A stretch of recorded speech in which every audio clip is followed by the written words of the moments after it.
Amis sportifs, fidèles internautes et téléspectateurs de la RTT TV, bienvenue dans l'émission Sport Plus, l'émission génératrice qui revient sur toute l'actualité sportive.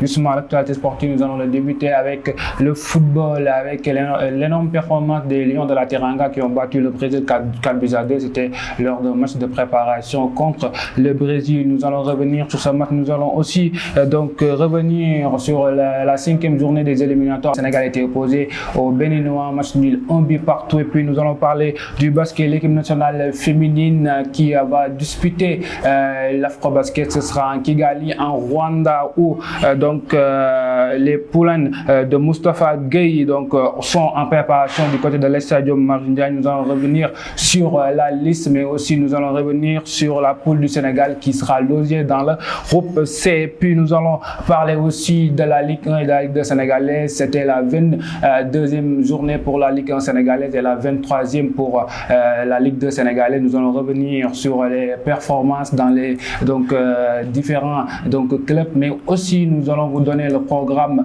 de la journée précédente. Et puis nous allons terminer avec le beach soccer, l'équipe nationale de beach soccer qui disputera les Jeux africains. Ce sera du côté de la Tunisie. Nous allons revenir sur la préparation de nos Lions de beach, mais sur le plateau j'ai l'honneur de recevoir sur mon plateau coach Sylla qui est le coach de l'Espoir Basket. Coach Sylla ñu ngi lay nuyu di la dalal di la bàyyi nga nuyu ak suñu mbokk téléspectateurs internautes du RTT TV. Bonsoir Diop, maa ngi nuyu waa RTT TV di nuyu waa Thiès yëpp. Donc comme ni nga ko waxee, moi c'est coach Sylla, coach de basket à Espoir Basket Academy de Thiès. Coach Sylla moom la ñu am invité suñu plateau dinañ ñëw ci li nga xam ne moom mooy li ñeel afro basket bi nga xam ne suñuy gaynde yi war nañ ko jouer, mais laata boobu dañuy ñëw ci li nga xam ne moom mooy sacre bi nga xam ne gaynde yi def nañ ko fële sa Portugal Stadio José Alvalade bi nga xam ne gaynde yi ñu ngi fa doon amal match seen diggante ak Brésil muy jongante boo xam ni dox na ci ñaari équipe yooyu. Sénégal la ñu njëkkoon dugal, mais ki nga xam ni mooy réaction bi ça n'a pas tardé de la part de Habib Diallo. Après il y a eu une domination du côté de Sénégal, match finalement remporté 4-2, mais une très très grosse performance de la part de nos Lions. Donc ma ñëw sama coach xam naa ni moom ci basket bi la féete, mais day suivre li nga xam ne mooy football bi. Na nga gisee performance bi nga xam suñu gaynde def nañ ko démb? Waa match démb bi pratiquement deuxième mi-temps bi la seetaan parce que daf ñu fekkoon ñu nekk amoon benn match amical contre ASC Thiès, mais li ñu jot a seetaan vraiment Lions yi wanewaat nañ ni que ni ñoom ñooy champion d'Afrique, wanewaat nañ beneen xar kanamu équipe nationale bu Sénégal. Donc vraiment muy victoire boo xamante ni victoire bu baax la ci équipe nationale. Exactement. Pratiquement parce que dañ jógee ci benn match boo xamante ni ñu ngi doon commencé di critiquer Sénégalais que ni équipe bi war nañ ko changer waat, est-ce que coach bi et tout ça mooy contre Bénin. Donc suñu ñëwee devant une équipe de Brésil, l'équipe a gagné par 4-2. Donc vraiment loolu moom c'est une victoire à saluer. Exactement. Donc amoon na benn match laata match boobu door seen diggante de Brésil, match bi nga xam ne c'était contre le Bénin. Le Sénégal était déjà qualifié, donc pas d'incidence sur le classement final du fait que les hommes de Aliou Cissé n'ont pas pu faire mieux qu'un match nul. C'était à Cotonou. Donc coach nga gis ni match boobu noonu moo précédé avant match contre Brésil bi, 1 but partout. On se dit qu'il y avait pas trop d'enjeux et finalement match nul boobu noonu. Donc xam naa les têtes étaient tournées vers le match contre le Brésil. waaw tout à fait, parce que soo xoolee contre Bénin amul woon enjeu. Donc c'était pratiquement match amical la woon. Donc voilà moo tax boo xoolee match bi noonu la mënoon demee. Donc fallait que l'entraîneur essaie de tourner son effectif, au moins donner aux chances à ce joueurs yi nga xamante ni amuñu woon temps de jeu ci Coupe d'Afrique bi ak yenn match yu am importance. Donc c'était tout à fait normal que mu demee woon noonu, mais ku xam équipe Sénégal bi ak ci constance bi ñu nekk nga xamante ni donc victoire démb bi waruñu woon bett quoi. donc exactement mooy doon donc bref parenthèse bu ñu tëjuloon li nga xam ne moom mooy lien football yi, mais dañuy ñëw tey ci li nga xam ne moom mooy basket bi nga xam ne suñu ko si tey moom lañ ko fi invité muy l'Afro Basket en Rwanda Ouganda à Kigali 2023 bi nga xam ni suñu gaynde yi ñu ngi préparation fële li nga xam ni moom mooy sa stadium Marius Ndiaye war a wàcc seen i jongante donc balaa ñu commencé donc dañuy ñëw si li nga xam ni moom mooy donc liste donc présélectionné li nga xam ni coach bi nga xam ni mooy monsieur Moustapha Gueye génne na ko donc mu doon présélection bi nga xam ni donc il y a 19 joueurs convoqués ki nga xam ni moom mooy donc ci meneuse ñu ngi fay am Léna Timéra donc bu Nice Cavical en France, Ciara Dianaye Dirar bu Sporting Club Égypte, Fatou Dieng bu donc qui évolue en Suède, Ndioma Kane bi nga xam ni moom moo nekk fële nga xam ni mooy San Francisco en Portugal, Sokhna Lika Sy bi nekk Stade Français donc fi nga xam ni mooy France, Yacine Diop bi nga xam ni joueuse libre la mais malgré ça dañ ko woo fi nga xam ni moom mooy ci équipe bi, Aya Traoré qu'on ne présente plus donc lui aussi elle aussi elle fait partie donc de la liste, donc Mathilde Diop dina bokk ci présélection boobu noonu, donc Fatou Pouye donc bu donc en Espagne à Navarro, Sokhna Fatou Sylla bu Toyota donc c'est en Japon, Marème Dramé donc bu nekk Japon aussi, Oumy Khayri Sarr mu ngi évoluer Belgique, Aminata Sall mi ngi évoluer France, Madjiguène Sène mu ngi nekk fi nga xam ni moom mooy ASC So Basket bi nekk fële sa France, Kalsoum Touré mi ngi nekk aussi France, Fatou Diagne donc mi ngi nekk Espagne, Arama Niang mi ngi nekk France, Kadijatou Bigué Sarr mi ngi nekk fi nga xam ne moom mooy France, Aïssa Ndour bu Illinois Université en USA. ñu ñëw conk ci liste bi ngeen ko décortiquer bi nga xam ne mooy suñu invité muy coach Sylla bu Espoir Basket tey nan nga gisee présélection bi nga xam ne Moustapha Gueye def na ko. waaw bon soo xoolee ñi coach Tafa sélectionné pratiquement da ngay xam ni ñu mu sélectionné ñëpp mérité nañ ko. Exactement. waaw parce que quoi qu'on puisse dire aussi ñoom miin nañ compétition yi. te man bi ma xoolee liste bi je me suis dit que ni coach bi c'est un coach boo xam ne il est expérimenté. dafa yàgg na ci équipe nationale féminine bi xam na xale yi xam na basket aussi. donc pratiquement nag sélection moo xaw a metti parce que boo sélectionné rek di nga am ñoo jël. aussi di nga am ñoo éliminé. Exactement. parce que mënoo jël ñëpp te ñëpp mënuñu dem. mais man analyse bi ma def mooy que ni moom dafa am 2 générations ci équipe nationale bi. soo xoolee te chaque poste aussi andi na ci ay joueuses yoo xam ne c'est des joueuses très expérimentées par exemple boo xoolee ci 1 yi y a Fatou Dieng. qui est une joueuse très expérimentée. soo ñëwee côté ailière yi aussi. y a Aya Traoré. vraiment Aya moom ñëpp xam nañ xarañteem ak ni muy jouer. donc soo ñëwee ci côté grande yi aussi je crois gis nañ fa ci côté ailière yi aussi Oumou Khayri Sarr mi ngi fa. Oumou Khayri mi ngi fa. donc côté grande yi y a Fatou Diagne. kon ñu koy nuyu moom elle fait la fierté de tous les Thiessois. donc moom aussi c'est une joueuse expérimentée ba pare xarañ na trop ci kii bi donc je crois que ni groupe bi ñu am. yàlla mën nañu defal sutura quoi. exactement donc on a un bon groupe. te xale yi aussi ay jàmbaar lañ. donc voilà ci objectif yi nga xam ni moom mooy gaynde dinañ ci ñëw tantôt mais léegi dañuy donc ñëw ci li nga xam ni moom mooy poule bi nga xam ni Sénégal fa lay évoluer mu nekk ci groupe C. donc Sénégal bokk fa poule Mali ak Ouganda. donc noo gisee groupe boobu nga xam ni Sénégal fa lay évoluer. waaw c'est très jouable. c'est très jouable parce que Sénégal boo xoolee ci groupe C bi la bokk. donc foofu Mali moo fa nekk. ak Ouganda. peut-être Mali aussi ça a été toujours un match très difficile contre le Sénégal. soo xoolee te li ko waral lépp mooy joueuses maliennes yi la majeure partie fii la ñuy nekk. di compétir suñu championnat local bi. soo demee Duc ñoo ngi foofu soo demee ISEC ñu ngi foofu. donc dañuy dem ba dañuy miinanteeg suñu joueuses yi. pratiquement bu ñu dajee match rek il faut mu metti parce que ki nga xamante ni yéen a bokk championnat. di bokk di entraîner muy xam sa ay force ay faiblesse donc c'est normal que boo leen dajee mu metti mais nag donc comme suñu joueuses yi nga xamante ni pratiquement ñoo ëpp ci liste bi c'est des joueuses yoo xam ne ñu ngi évoluer à l'étranger donc vraiment mën nañ apporter loo xamante ni peut-être année yi ñu doon nekk di am ay problème ak Mali mën na bañ a nekk année yi. exactement. Ouganda aussi équipe bu baax la parce que léegi basket bi dëkkatul fenn. ñëpp ay basket. mooy li may wax toujours benn bal la bu orange benn terrain. équipe bu ne indi 5. ça veut dire que ni basket bi dëkkatul fenn. Ouganda mën na ñëw def surprise. donc l'essentiel mooy que xale yi xam lan moo leen di xaar.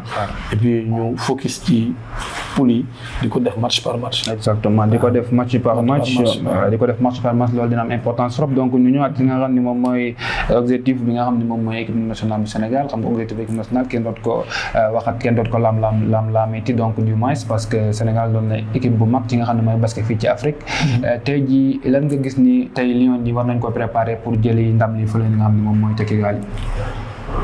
waaw sur le plan de la préparation je crois que coach Tafa moom ku ko xam-xam ni vraiment borom xam-xam la. te dina préparer xale yi.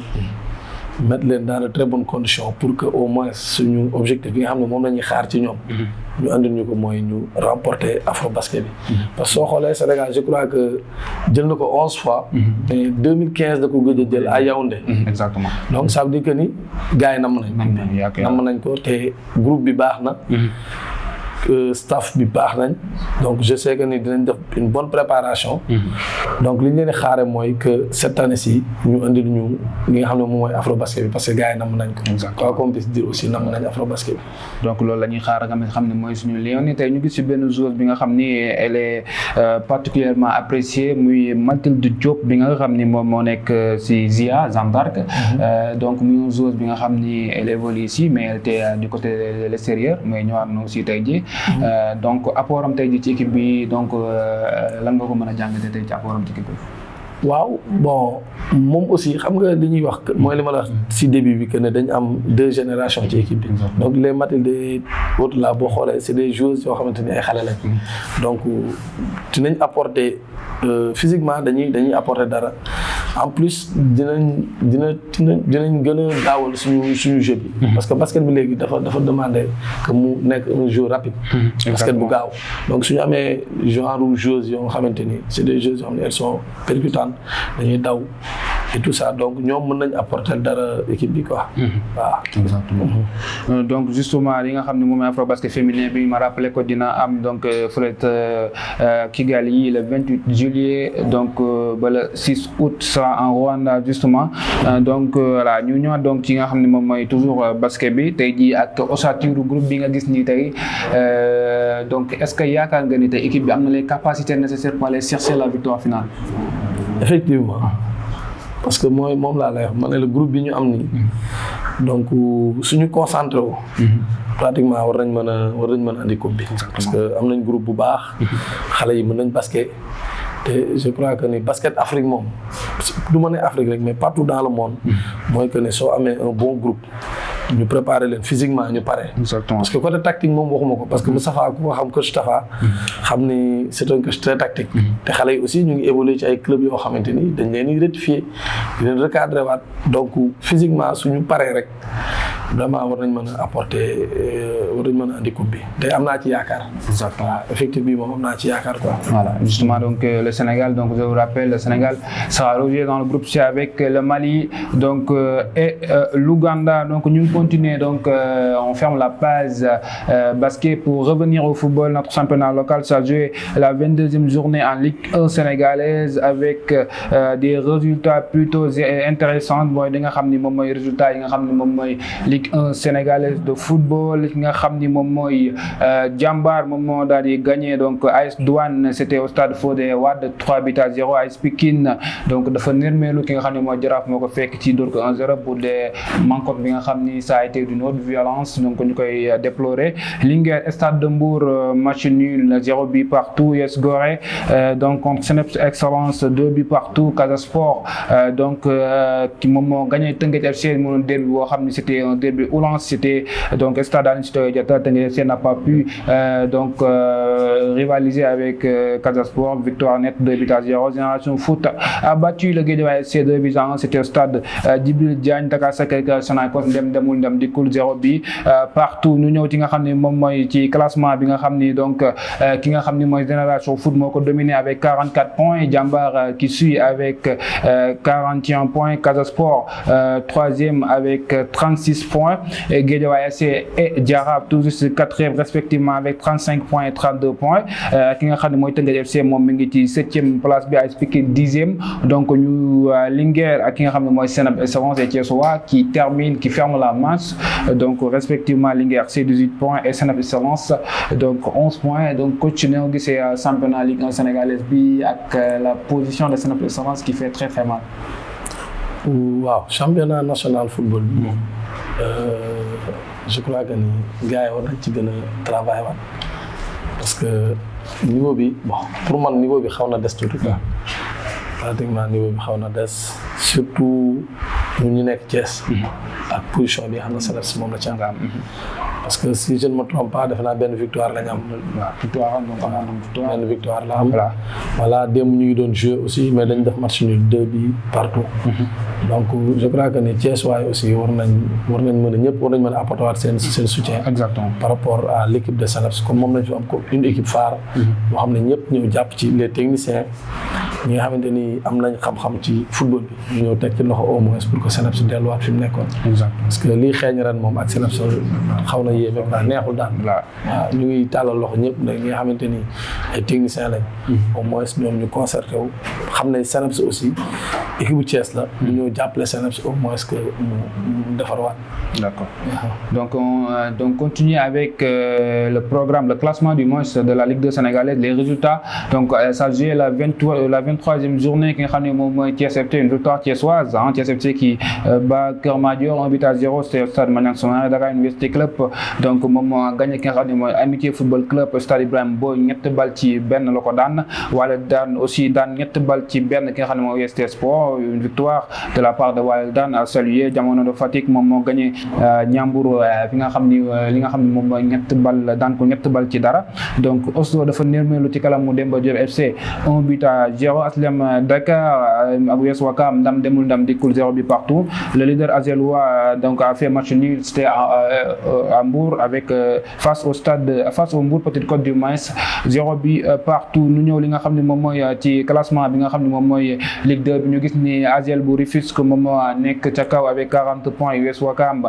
qui suit avec 37 points Jamono de Fatick tout juste 3e avec 37 points même nombre de points que l'US Ouakam Thiès FT moom mu ñëw ci 5e place bi avec 32 points Waldan qui suit avec 36 points Amitié moom mi ngi ci 29 points nekk ci nga xam ne mooy 8e place bi donc Keur Madior et UST Sport ñooy fermé marche bi 23 points pour Keur Madior et UST Sport 18 points nekk 14e et dernier tey ñoo gisee classement Ligue 2 bi ñu am donc Thiès waaye xam ni donc ils n'ont pas pu jouer le top du classement mais néanmoins ils se maintiennent. waaw bon moom laa wax sànq rek que ni football thiessois bi d'une manière générale le sport thiessois dafa commencé di am ay problème parce que soo xoolee Ligue 2 bi aussi je crois que équipe Thiès yi dañuy essayer di jouer pour survivre je crois. exactement parce que nag ñu équipe yoo xamante ni ñooy jouer les grands rôles. donc loolu nag peut-être li ko waral bari na ay facteurs yu bari lu ko waral. comme football bi aussi ñun maîtriser wuñ ko bu baax. donc li ñu mën mooy lancer un appel. aux acteurs sportifs plus précisément ñu ne ci football bi. ñu xool nu ñu mën a jàppale les équipes d'élite yi nga xam ne ñoo ne ci football bi. muy Ligue 1 wala Ligue 2 bi. ñu jàppale xale yi jàppale équipe yi def benn say. je crois que suñu demee benn say. peut-être mën nañ maintenir suñu équipe yi. ci Ligue 1 bi wala Ligue 2 bi. pourquoi pas sax ñu mën a dem ba nekk au top. de jouer les premiers rôles. exactement je crois que loolu moom techniciens yi war nañ ci mën a bàyyi xel. war naa mën a nekk parce que à Thiès bari na ay techniciens. exactement ñoom ñooy nekk yeneen régions yi di encadrer yeneen équipe yi nekk ay entraîneurs. puis y a de très grands entraîneurs. football donc ñu jàppale équipe yi au moins loolu dina ci baax. exactement donc ñu ñëw ci li nga xam ni moom mooy le programme de la 23e journée journée donc bi nga xam ne mooy Ligue 1 bi ñu war a dëmbal donc xam ngeen ko exactement actuellement ils sont en train de jouer li nga xam ne mooy Coupe du Sénégal donc samedi 24 juin Sonacos Linguère sera stade Elimanel à 17h AS Douane Dakar Sacré-Cœur 17h stade Parcelles Assainies lay doon donc même heure dimanche 25 juin Jaraaf war fa jàmbaarloo ak Casa Sport fi la Iba Mar Diop lay doon même heure Génération Foot Union sportif de Gon et Djibril Diagne lay doon Sénégal Excellence war a recevoir fi nga xam ne mooy Maniang Soumaré fi recevoir fi ci Maniang Soumaré Jambar FC Guédiawaye FC Teungueth FC donc dinañ laale fële ca stade Ibrahima Boye muy derby bi nga xam ni donc il ne faut surtout pas rater cette rencontre entre le Guédiawaye FC et le Teungueth FC stade de Mbour AS Pikine qui fera un déplacement du côté du stade Caroline Faye li nga xam ne moom mooy les rencontres aussi donc de la Ligue 2 donc sénégalaise de football ça va jouer la 24e journée Demba Diop dina laale wala daan fi nga xam ne moom mooy Caroline Faye donc le samedi le dimanche 25 juin lundi 26 juin à 17h ki nga xam ne mooy Union sportive de Ouakam contre Oslo donc fële ci stade Ibrahima Boye Kër Madior dina laale ak HLM de Dakar Caroline Faye Amitié dina fa laale ak Jamono de Fatick stade Maniang Soumaré donc coach xam naa ne du ñàkk ne match yi di nga am ci boo ci seetaan. waaw match Sénaps bi moom bëgg naa ko seetaan la waaw parce que Sénaps aussi ñoom ñoo dëkk suñuy voisin lañ. exactement pratiquement joueurs yi suñu wet lañ logé. donc ñooy nekk ñoom tout le temps xam naa match Sénaps bi moom incha allah dinañ def le tour. incha allah fekkee championnat amul. waay parce que dañ nekk championnat petite catégorie.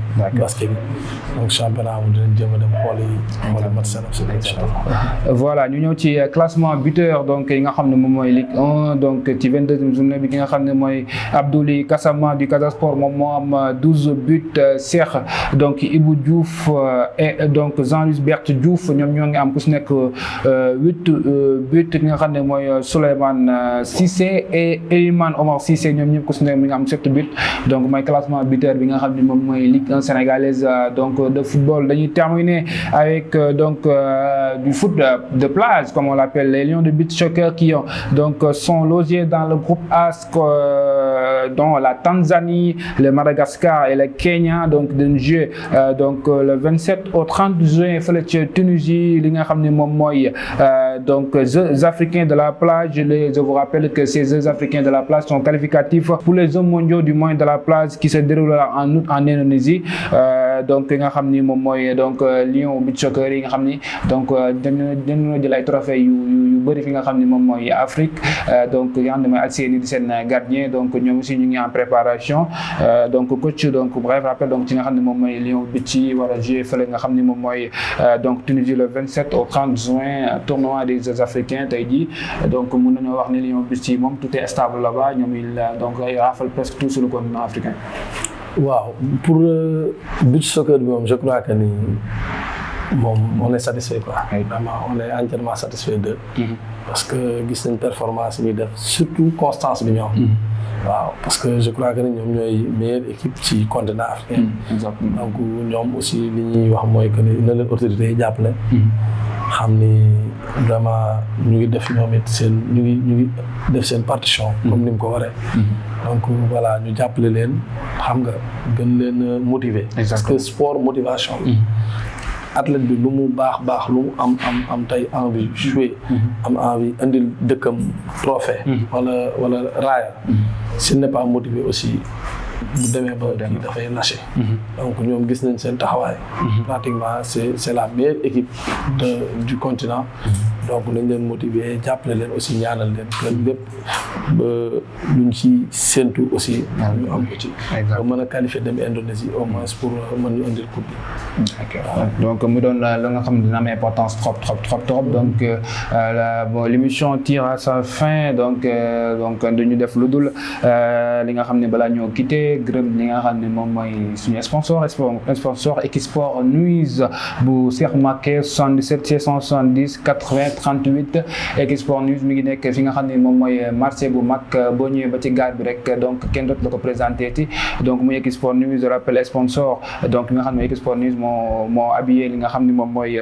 donc Sanké Diop donc mooy interprofète bi donc mu nga ko jokkoo si 77 670 80 38 je rappelle 77 670 80-38 lépp luy maillot de marque donc ay maillot de qualité lépp li nga xam ne moom mooy nouveauté boo demee di nga ko fekk Equisport ñu rawatina équipe nawetaan yi nga xam ne yéen a ngi waaj a jàmmante lu ngeen soxla t-shirt de maillot bi ngeen demee di ngeen ko fa fekk donc balaa ñoo quitté donc dañuy bàyyi li nga xam ne mooy suñu invité muy coach donc Sylla bu Espoir Basket coach Espoir Basket naka liggéey bi foofu maa yéen a ci bu baax.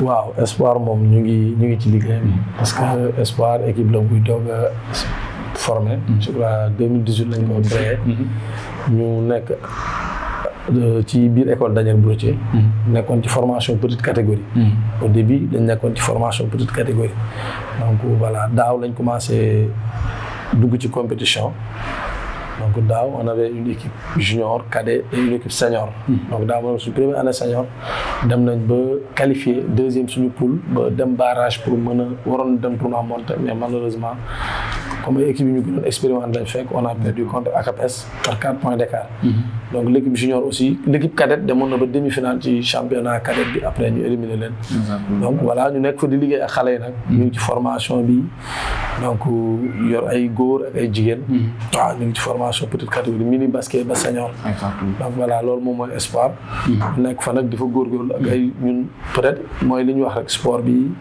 metti na mais yàlla moo ñu natoo ci loolu nekk fa man ak sama ay quelques collègues il y a coach Karim qui est là-bas coach Seydou ak coach Yafatou donc ñun ñoo nekk foofu aussi ak suñu ay rak yoo xam ne fa lañ nekkoon di basket aussi ku mel ni Mohamed Wan comme ma koy nuyu de passage donc aussi ñu ñuy jàppale baax ci xale yi ak Papaya Ousmane Dieng donc muy ñoo xam ne vraiment ñoom ñu gën a jàppale ci liggéey parce que dafa metti quoi exactement waaw mais Espoir moom ñu ngi foofu di góorgóorlu daal ok du ñàkk ni dinañ ñëw ak li gën a yaatu ñëw ci Espoir donc découvrir li nga xam ne mooy ancienneté bi donc def émission spéciale ci nga xam ne moom mooy Espoir Basket donc ñu bàyyi la nga tàggatoo ak suñu mbokk téléspectateurs yi waaw di remercier télé bi vraiment di leen wax ni lii moom baax na ci quoi parce que ñun soxla nañ ko donc genre émission yi dinañu permettre au moins ñu mën a wax li nga xamante ni moo nekk si ñun te amuñu occasion pour wax ko donc ñu ngi leen remercier di remercier téléspectateurs yëpp di leen wax ne vraiment kontaan nañ ci liggéey bi gis nañ liggéey bi aussi ni ngeen koy def ci sport bi donc suñ ko defee ci yeneen secteur yëpp je crois que ne yu bëri dina avancer donc avant may terminer aussi vraiment bëggoon naa dama ko waroon a njëkk sax nuyu le président de la Ligue de Thiès muy monsieur Lamine Cissé ak Iba Mar le directeur technique ak Serigne Ndiaye Serigne Tine Serigne Ndiaye lañ ko Serigne Tine le président CRAMC bu Thiès donc vraiment ci ren initiative bi ñu am donc créer championnat petite catégorie xale yi di jouer ñu loo xamante ni Thiès raflé woon na ko donc actuellement booy xool xale yi au niveau des juniors joué nañ plus de 90 matchs donc ça veut dire que loolu dafa gëj a am Thiès donc ren suñu ñu koy yombalalee vraiment ñoom ñu ngi leen di sant di leen gërëm di leen wax ne lii rek la ñuy xaar ci ñoom waaw lii la ñuy xaar ci ñoom di wax mention spéciale à Serigne Tine waaw Serigne moo ma mettre en rapport exactement Serigne mais moom tey su ma demee ba dégg turu coach wala ñu xam ma ci basket wala c'est grâce à lui parce que moo ma yor depuis xale minime basket ba senior moo bàyyi basket mu orienté ma ci coaching mettre ma en rapport ak le DT Iba Mar moom aussi mu jàppale ñu ba tey au moins ñu demee ba di wax ñu ñuy dégg wala ñuy former ay xale au moins ñoom mënuñu toog fenn ba jug te duñu leen remercier donc maa ngi remercier Serigne Tine di ko ñaanal di ko wax ne ko kontaan nañ ci moom di remercier aussi Iba Mar le DT moom aussi jàppale nañu bu baax a baax jàppale les jeunes coachs parce que moom loolu moom mooy rôle am donc voilà ñu ngi remercier ñëpp di leen sant di leen gërëm di leen wax ni vraiment kontaan nañ ci invitation bi. donc mbokk yi donc l'émission tire à sa fin donc li nga xam ne moom la lay indi woon ci émission Sport Plus ñu ànd ceeg donc mbégte ak contentement saa su nekk donc di leen ko présenter donc c'était votre ami votre frère Sangué Diop à la présentation de l'émission Sport Plus on se donne rendez-vous pour un prochain numéro ñu ñëw donc ci leneen xeetu tàggati yaram waxtaanee ci ak yéen ci waxtaan bu yaatu balaa boobu ñu leen di bàyyi ak ci nga xam ne moom mooy programme RTT TV jërë ngeen jëf.